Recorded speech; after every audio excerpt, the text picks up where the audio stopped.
versos 37 e 38.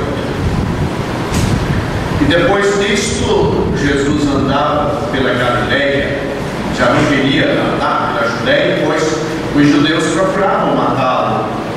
E estava próxima a festa dos judeus, a dos tabernáculos. Disseram-lhe, pois, seus irmãos: sai daqui e vai para a Judéia, para que também os teus discípulos vejam as obras que fazes. Porque não há ninguém que procure ser conhecido que faça coisa alguma em oculto. Se fazes estas coisas, manifesta-te ao mundo. Versos 37 e 38. E no último dia, o grande dia da festa, Jesus pôs-se em pé e clamou, dizendo: se alguém tem sede, venha e beba. Quem crê em mim, como diz a Escritura, rios de água viva correrão do seu ventre. Que o Senhor aplique aos nossos corações a leitura de sua santa palavra vida. Amém. Amém. Irmãos, temos um relato aqui de uma festa que era realizada pelos judeus, chamada a festa dos tabernáculos. Os judeus realizavam várias festas, mas esta festa dos tabernáculos era assim, foi assim instituída pelo Senhor no Monte Sinai, como as demais festas, quando o povo de Deus, tendo saído do Egito, caminhado 2 meses até ao pé do Monte Sinai, ali armaram suas tendas e passaram 2 anos ao pé daquele monte, recebendo as instruções dadas pelo Senhor. E ali eles receberam a lei moral, a lei cerimonial, a lei civil. Também receberam ordenanças de como deveriam realizar as suas festas, e uma delas foi a festa dos tabernáculos. No livro de Levítico, no capítulo 23, nos versos 34 em diante, nós lemos: fala aos filhos de Israel, dizendo: aos 15 dias deste mês sétimo será a festa dos tabernáculos ao Senhor. Ela foi realizada anualmente aos 15 dias do 7º mês de cada ano. Durava 7 dias. Ao primeiro dia haverá santa convocação, nenhuma obra servil fareis. 7 dias oferecereis ofertas queimadas ao Senhor, e ao dia 8º tereis santa convocação, e oferecereis ofertas queimadas ao Senhor. Dia solene é, nenhuma obra servil fareis. Os versos 39 a 43. Porém, aos 15 dias do mês sétimo, quando tiverdes recolhido a novidade da terra, celebrareis a festa do Senhor por 7 dias. Ao dia 1º haverá descanso, e ao dia 8º haverá descanso. E ao primeiro dia tomareis para vós ramos de formosas árvores, ramos de palmas, ramos de árvores espessas, e salgueiros de ribeiras, e vos alegrareis perante o Senhor vosso Deus por 7 dias. Celebrareis esta festa ao Senhor por 7 dias cada ano. Estatuto perpétuo é pelas vossas gerações. No mês sétimo a celebrareis. 7 dias habitareis debaixo de tendas. Todos os naturais de Israel habitarão em tendas, para que saiam as vossas gerações que eu fiz habitar os filhos de Israel em tendas, quando os tirei da terra do Egito. Eu sou o Senhor vosso Deus. Esta ordenança foi dada ali ao pé do Monte Sinai. 38 anos depois, quando o povo estava prestes a entrar na terra prometida, quando Moisés escreveu o livro de Deuteronômio, então ele fez o povo lembrar desse compromisso. Ele disse: a festa dos tabernáculos guardarás 7 dias, no lugar em que porque o Senhor escolheu. Como festa divinamente instituída, nunca foi esquecida por Israel. E essa festa tinha esse nome para que os judeus se lembrassem do tempo de suas peregrinações. Era um memorial. E eles tiveram de morar em tendas quando peregrinaram pelo deserto durante 40 anos. E durante essa festa, mais de 1 milhão de pessoas ia a Jerusalém. A cidade fervilhava. Para você ter uma ideia da movimentação da cidade nesse período, é só você imaginar um São João em Caruaru e Campina Grande. Assim acontecia na cidade de Jerusalém. E várias pessoas participavam delas. Havia uma mistura tremenda de pessoas tementes a Deus e não tementes, ambulantes, vendedores de todos os tipos, saduceus, fariseus, prostitutas. Era uma grande movimentação. A cidade refletia tanto a glória das profecias do Velho Testamento como o baixo nível religioso do povo. Era a festa dos tabernáculos, que acontecia todos os anos, no 7º mês, a começar no dia 15, durava 7 dias. E Jesus assistiu a essa festa. Ele esteve lá. Nós estudamos os evangelhos, nós vemos que quando o Senhor foi a essa festa, conforme mencionada pelo apóstolo João, no capítulo 7 do seu evangelho, o Senhor já estava no fim do seu ministério. A sua popularidade já não era mais a mesma. No início, grande multidão o acompanhava. Mas quando o Senhor começou a revelar as verdades do Pai para os seus ouvintes, aqueles que o seguiam e o seguiam por interesses materiais, começaram a deixar. Nós lemos no Evangelho de João, no capítulo 6, que muitos dos seus discípulos o deixaram. No começo, muitos seguiam. Lembra-se da multiplicação dos pães? Então, logo o Senhor alimentou quase 5.000 pessoas. Na semana seguinte, a multidão estava diante dele. E ele disse: vós me buscais não pela palavra que eu tenho falado, mas porque vos alimentaste, ou fostes alimentados. Havia interesse material da parte do povo. E quando o Senhor começou a falar das verdades que precisavam ser ditas, e ele disse no seu tempo próprio, a resposta da multidão que estava acompanhando a Jesus foi esta: duro é esse discurso, quem poderá ouvir? E foram-se embora. A coisa foi tão trágica que o Senhor olhou para os seus apóstolos e disse: vocês também querem se retirar? E o apóstolo Pedro, tomando a palavra, disse: para quem iremos nós? Tu tens a palavra de vida eterna. Para quem iremos nós? Irmãos, esta história se repete.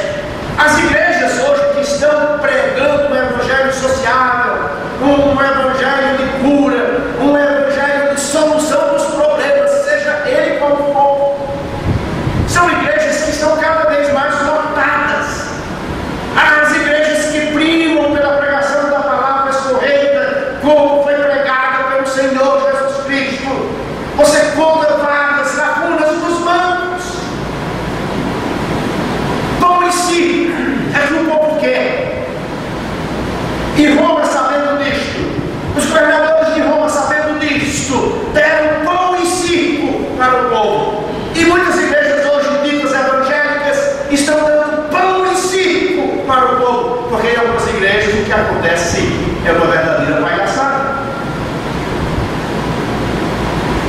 O Senhor já nos dá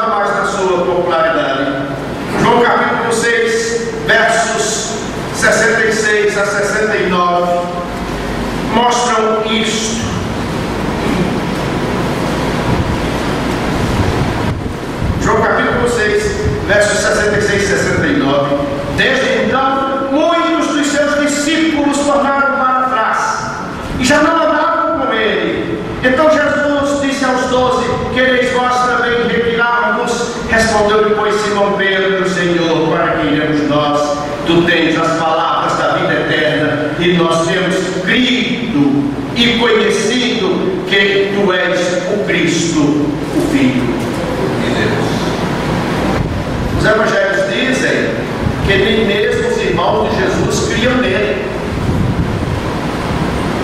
Se você é um crente do Senhor Jesus Cristo e está com dificuldade na sua família, com os membros incrédulos, console-se com essa passagem.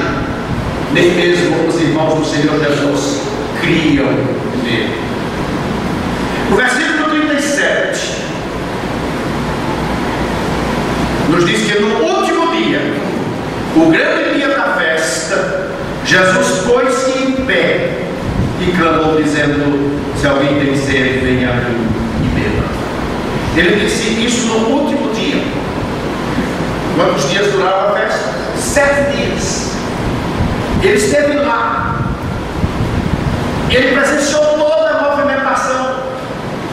E no 7º dia, ele disse essas palavras. No último dia da festa, no grande dia: quem tem sede, venha a mim e beba. Durante as peregrinações pelo deserto, Deus providenciou água da rocha 2 vezes para o seu povo. E a festa dos tabernáculos reproduzia este evento. No 7º dia havia um ritual de derramamento de água diante de toda a multidão, como uma lembrança de que Deus havia dado água para o seu povo no deserto, no tempo da peregrinação. Esse momento era o clímax. O povo aguardava esse momento com grande ansiedade. O momento em que a água era derramada.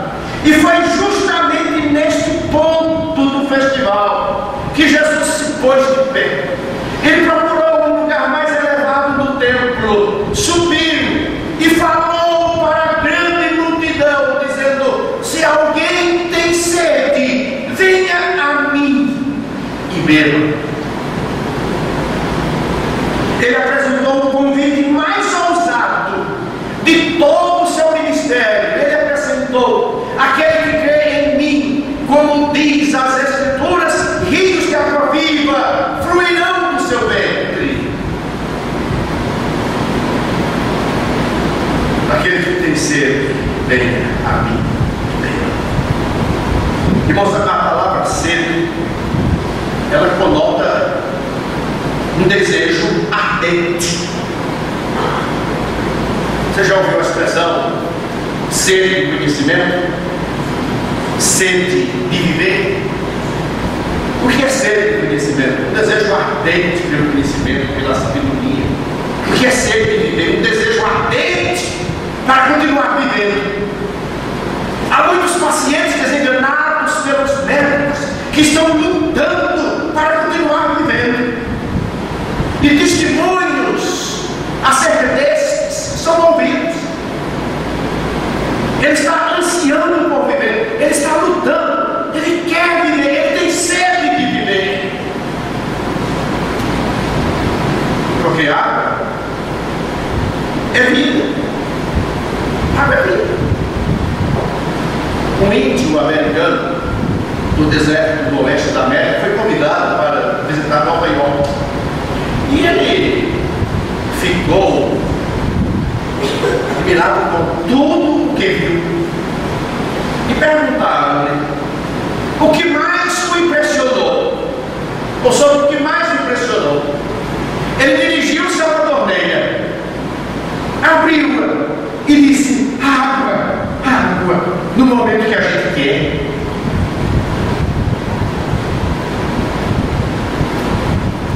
Você vai a uma praça, Joaquim Nabuco, Praça do Diário, e você vê aquelas fontes, né? Água jorrando da boca de leões inanimados, bem esculpidos.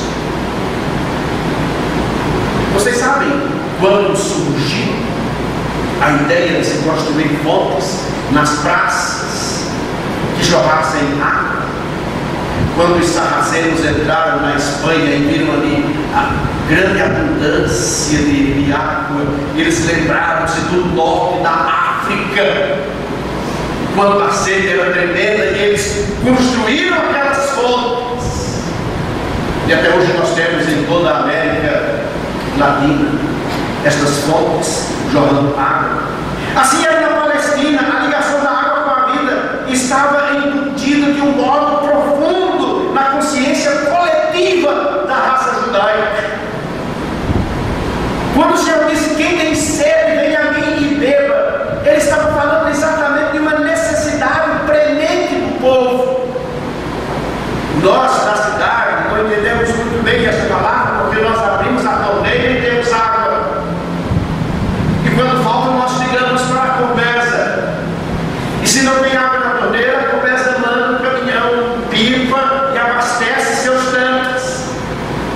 Mas quem nasceu, viveu no interior, como eu e muitos dos que me ouvem neste momento, e que experimentaram a seca, entendem melhor esta passagem. Lembro-me que na minha região, nos períodos de grande seca, quando o céu cada vez mais parecia bronze e a poeira finíssima esquentava cada momento com os raios do sol, e os criadores ficaram, grandes e pequenos, traziam seus rebanhos de longas distâncias, rebanhos magros, famintos, sedentos, conduzindo-os para o único lugar onde tinha um pouco de água. E eu vi aqueles rebanhos entrando dentro daqueles açudes pequenos, já quase secando, e bebiam a água sofregamente, como se fosse a última vez que estivessem bebendo, e logo eles eram tangidos de voltas para 24 horas depois, no outro dia, serem trazidos para ali. Uma das coisas mais emocionantes foi ver um cavalo correndo em volta da cerca, quando ele via as pessoas passarem com os jumentos carregados com as latas d'água, e pelo seu instinto, porque antes se dava água a ele numa bacia derramando de uma lata, ele sabia que ali estava sendo conduzido água, e ele sedento corria de um canto para outro. Esse drama muitos nordestinos estão vivendo hoje. Se nós estivéssemos pregando esta mensagem em algumas cidades do interior do Pernambuco, da Paraíba, da Bahia, estariam entendendo profundamente sobre o valor da água, a necessidade e as palavras do Senhor Jesus: quem tem sede, venha. Eu estou com sede, eu estou precisando de água, eu irei.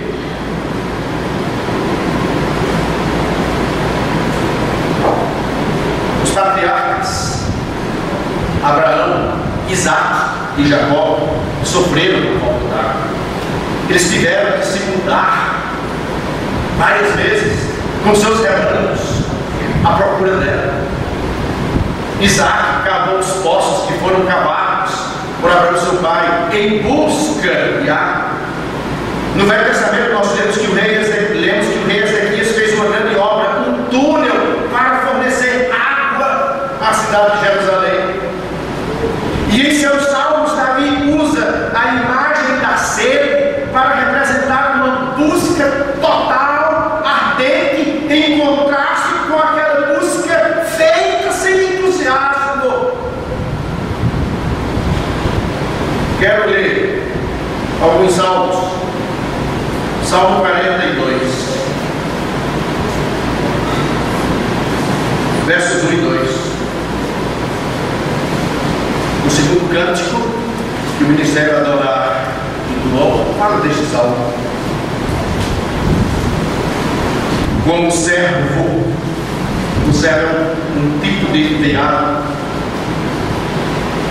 como o servo brama pelas correntes das águas, assim suspira a minha alma por ti, ó Deus. Esse é o momento para a reflexão. Meu irmão, minha irmã, você está sentindo esse desejo ardente pela palavra de Deus, pelo Senhor da palavra, como servo quebrando pelas correntes de água? A minha alma tem sede de Deus, do Deus vivo. Quando entrarei e me apresentarei ante a face de Deus? Nós temos tido esta sede, irmãos. A minha alma tem sede. A minha alma deseja ardentemente o Senhor. Salmo 63, versículo 1, mais uma figura usada pelo salmista. Ó Deus, Tu és o meu Deus, de madrugada te buscarei. A minha alma tem o quê? Sede de Ti. A minha alma tem sede. Salmo 23, que é muito conhecido nosso, quase todos os crentes conhecem esse salmo de cor, né? Que diz: o Senhor é o meu pastor, nada me faltará. Mas veja o que diz o versículo 2 deste Salmo 23: refrigera a minha alma. O que é que refrigera? É água. Refrigera a minha alma, guia-me pelas veredas da justiça, por amor do seu nome. Versículo 5: preparas uma mesa perante mim, na presença dos meus inimigos, unge a minha cabeça com óleo, o meu cálice transborda. Nós temos aqui, irmãos, a imagem da sede usada por Davi para representar uma busca total, uma busca ardente, em contraste com aquela busca feita sem entusiasmo. Como você veio hoje à noite para cá? Que maneira? Ansiando, está chegando a hora do culto, está chegando a hora de eu me unir aos irmãos, está chegando a hora de eu louvar ao Senhor com os meus irmãos, está chegando a hora de orar ao Senhor com os meus irmãos, está chegando a hora de derramar o meu coração diante do Senhor com os meus irmãos, está chegando a hora de ouvir a sua palavra, de participar da ceia. Eu estou esperando ardentemente esta hora.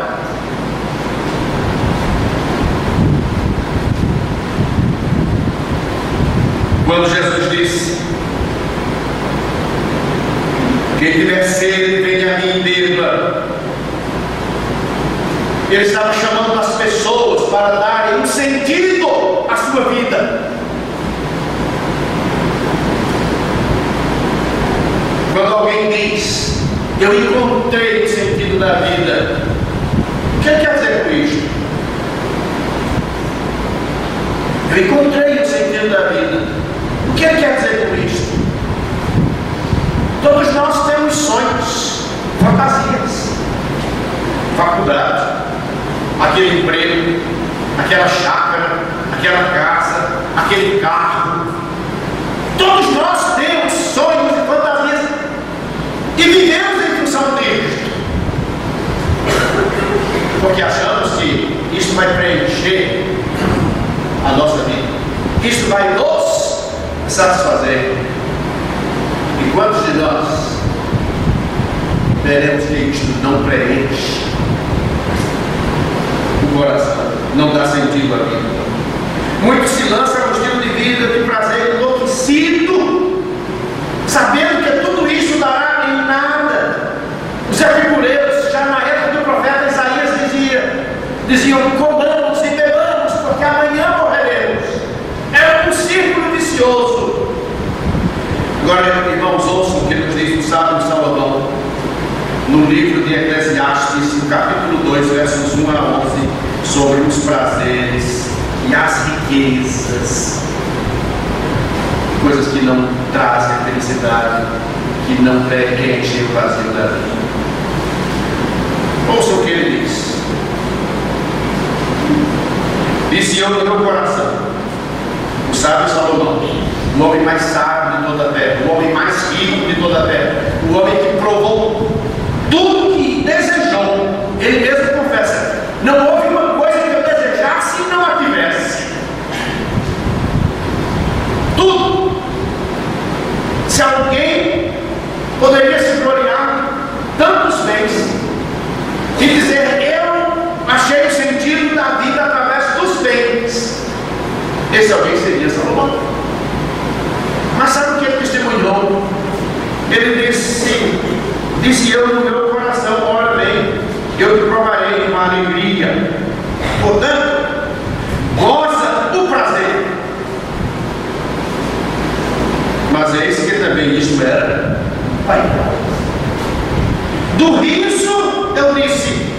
muito e dá alegria. De que serve esta? Busquei no meu coração como me daria ao vinho, como tomaria a minha escola, aquela que desce redonda. Se fosse hoje, seria isso. Porém, o meu coração, e como requeria a loucura, até deu que seria melhor que os filhos dos homens fizessem debaixo do céu durante o número dos dias da sua vida. Fiz para mim obras magníficas, edifiquei para mim casas, plantei para mim vinhas, fiz para mim hortas e jardins e plantei neles árvores de toda a espécie de fruto. Fiz para mim tanques de águas para regar com eles o bosque em que reverdeciam as árvores. Adquiri servos e servas e tive servos nascidos em casa. Também tive grande possessão de vacas e ovelhas, mais do que todos os que houve antes de mim em Jerusalém. Amontoei também para mim prata e ouro e joias de reis e das províncias, provém de cantores e cantoras e das delícias dos filhos dos homens e de instrumentos de música de toda sorte. E engrandeci e aumentei mais do que todos os que houve antes de mim em Jerusalém, percebendo também comigo a minha sabedoria, e tudo quanto desejava os meus olhos, não o neguei, nem privei o meu coração de alegria alguma. Mas o meu coração se alegrou por todo o meu trabalho, e essa foi a minha porção de todo o meu trabalho. E olhei eu para todas as obras que fizeram as minhas mãos, como também para o trabalho que eu trabalhando tinha feito, e eis que tudo era vaidade e aflição de espírito, que nenhum proveito havia debaixo do sol. Estas palavras foram ditas por um homem que sabia o que estava dizendo, o sábio. Muitos anos depois nós encontramos o apóstolo Paulo dizendo uma palavra que nós não aceitamos. Isso aí não! O apóstolo Paulo disse: irmãos, tendo o que comer e o que vestir, estejais quietos.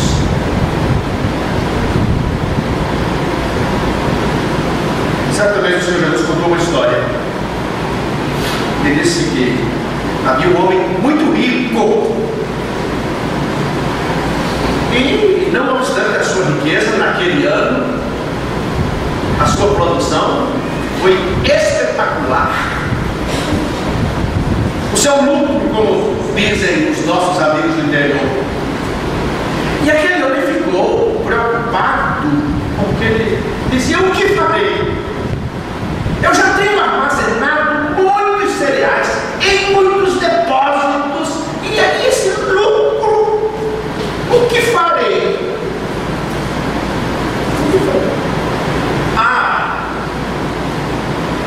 Aí uma lâmpadazinha iluminou a sua, já sei. Derribarei os meus celeiros velhos, construirei novos celeiros, ajuntarei tudo naqueles celeiros e direi: come, bebe, folga, tens em depósito muitos bens para muitos dias.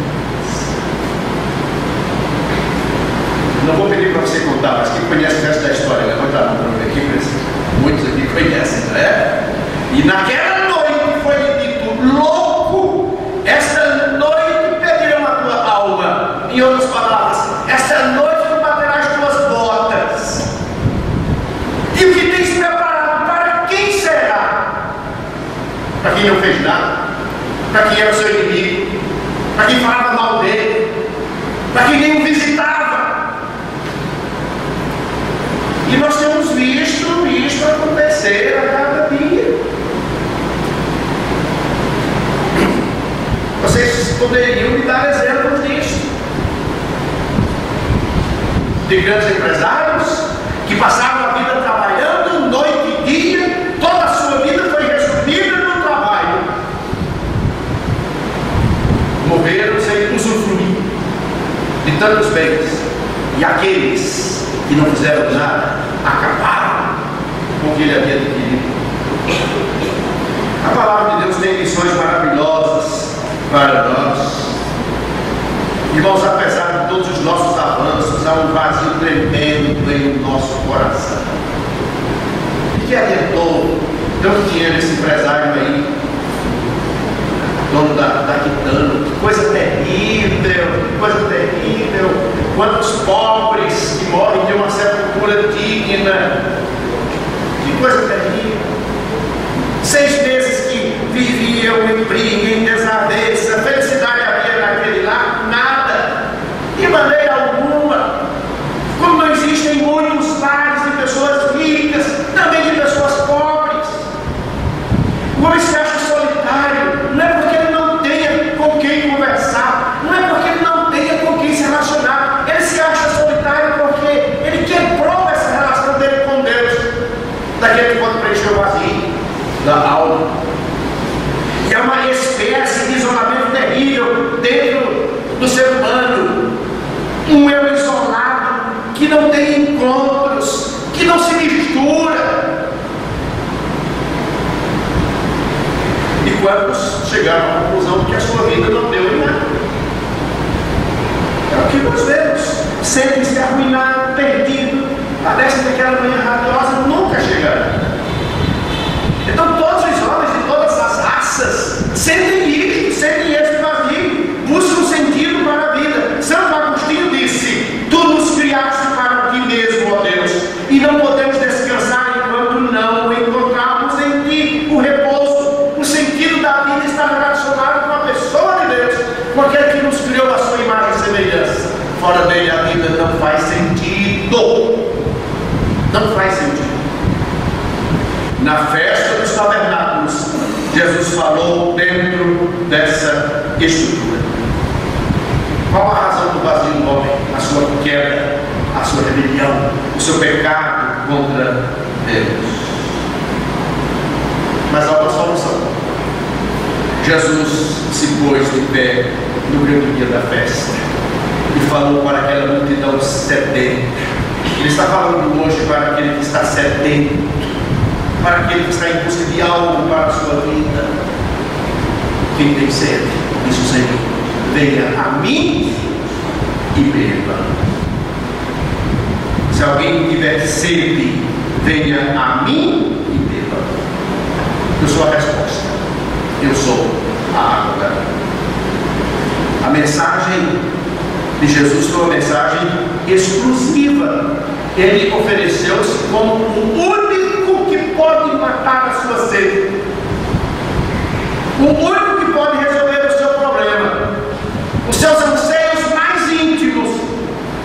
Por 2 vezes antes da festa dos tabernáculos, Jesus havia se declarado a água da vida, aquele que pode matar a sede dos homens. A primeira foi a mulher samaritana, no capítulo 4 do Evangelho de João, nos versos 10 e 14.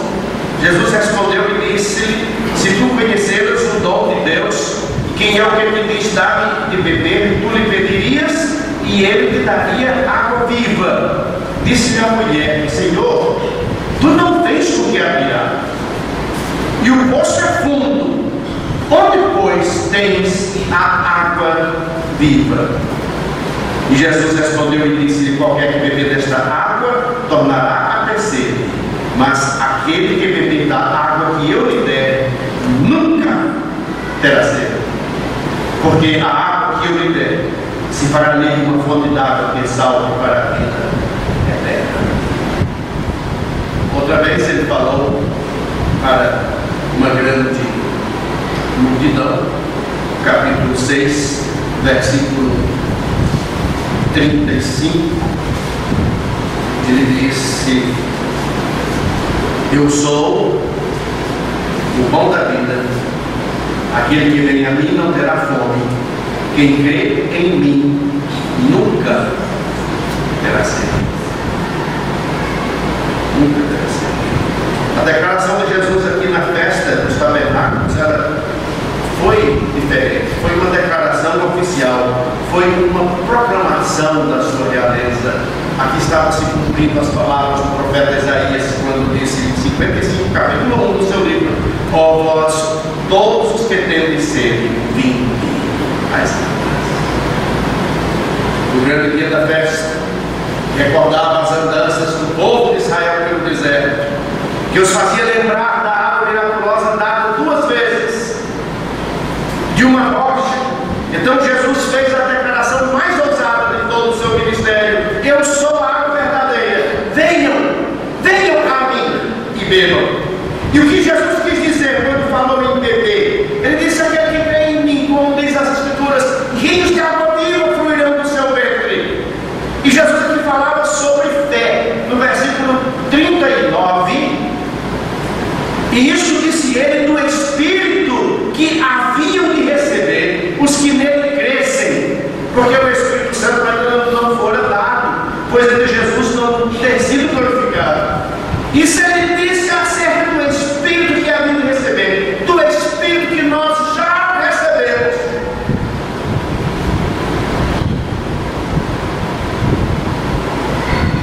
E aqui ele não falava de um beber no sentido de um copo virado, mas era algo mais profundo: crer nele. Irmão, Jesus sempre ligou seu ensino sobre a sua pessoa, sobre quem ele é, com o ensino sobre a sua obra, a sua capacidade de satisfazer a necessidade humana. No diálogo registrado em João capítulo 6, 4 vezes, ele referiu a si mesmo como aquele que desceu do céu. Ele diz, ou disse, no verso 33, porque o pão de Deus é aquele que desce do céu. No verso 38, porque eu desci do céu. No verso 41, murmuravam pois dele os judeus, porque disseram: eu sou o pão que desceu do céu. No verso 51, eu sou o pão vivo que desceu do céu. E no verso 62, depois de ter dito 4 vezes que era aquele que desceu do céu, ele disse: e se depois, se visse subir o Filho do Homem para onde primeiro estava? Quando perguntaram: o que faremos para realizar as obras de Deus? A resposta está aqui no capítulo 6, versículo 29. A obra de Deus é esta, que creias naquele que ele enviou. E aqui nós temos uma decisão pessoal. Preste bem atenção a isso. Cada pessoa que ouviu o convite de Jesus no último dia da festa, na festa dos tabernáculos, aquele convite que ele disse: quem tem sede, venha a mim e beba. Cada pessoa achou-se diante de um dilema: aceitar o convite ou não. Aceitar ou rejeitar. E você? O mesmo convite que o Senhor Jesus está fazendo hoje para você: vinde a mim e beba. Você vai aceitar ou não? E aqui não há nenhuma neutralidade. Você não pode ficar em cima do muro. Não, eu vou ficar em cima do muro. Ficarei neutro a esse convite. Não há uma terceira opção. Ou você aceita ou rejeita. E o que acontece com aquele que crê? Recebe umas poucas gotas d'água? Não. O Senhor Jesus disse: aquele que crê, como diz as Escrituras, rios de água fluirão. E ele disse isso a respeito daqueles que haveriam recebido o Espírito Santo. E de onde vem esse rio? Não vem de nenhuma obra que você possa fazer, não vem de nenhuma peregrinação que você possa fazer em algum lugar sagrado, não vem de você subir ao monte ou descer ao monte, não. Esse rio, ele vem de si mesmo. Fica claro que esse rio flui dentro.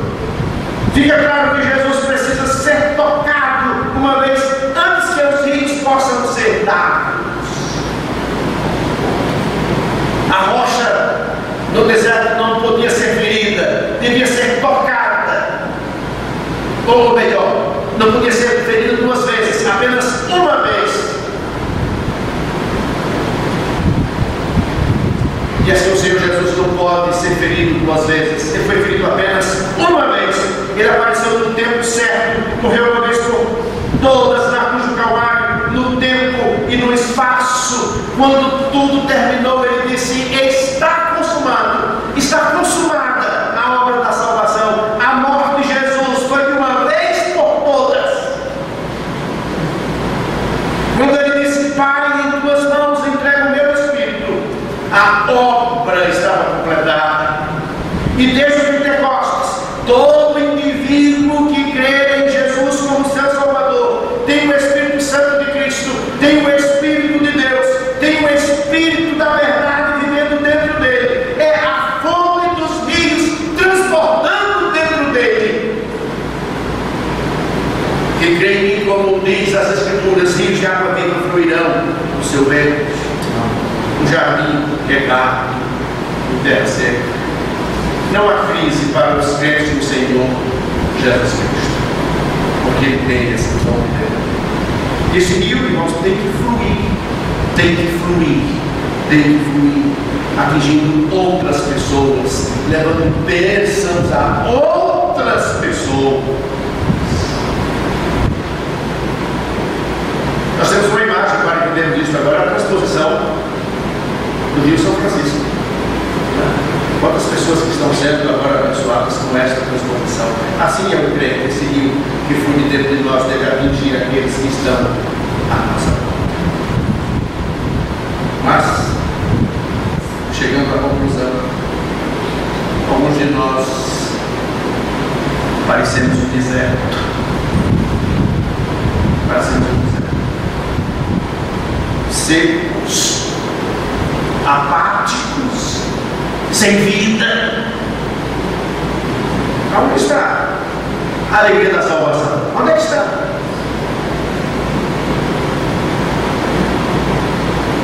A vida de muitos de nós não é um testemunho que o Senhor diz aqui. Aonde está o desejo de vir à casa do Senhor? O salmista dizia: alegrei-me quando me disseram, vamos à casa do Senhor. Aonde está o desejo de buscar a palavra? Aonde está a alegria de refletir sobre a criação de Deus, de louvá-lo diante da obra criada, da sua salvação, e dizer: Senhor, Tu és o meu Deus, como eu te quero, a minha alma tem sede em Ti, como te desejo. Quantas vidas secas, sem uma fonte d'água, vidas que deveriam ter um rio de água viva fluindo. Os rios devem estar cheios, difundindo estas águas. Elas não podem ser represadas. Esses rios não podem ser contaminados. Eles têm que fluir para outros. Você tem sede? Cristo disse: vinde a mim, todos vós que tendes sede. Cristo faz um convite. Ele é a fonte, Ele morreu por você, Ele ressuscitou, Ele oferece a vida eterna. E o que é a vida eterna? É o sentido da vida agora, bem como viver sua vida para sempre. Eu quero terminar esta mensagem fazendo um apelo. Não é meu. Aceite o convite dele, de Jesus. Eles vós que devem ser vindos. O Senhor sabe. E como você ouviu esta palavra, o Senhor sabe. Eu não. Mas o Senhor sabe o que passou na sua mente, no seu coração, na sua alma. Se você ouvindo este chamado do Senhor Jesus, esse convite permanece. Esse convite permanece. E se você diz, eu irei até o Senhor Jesus. Sim, sim, Senhor.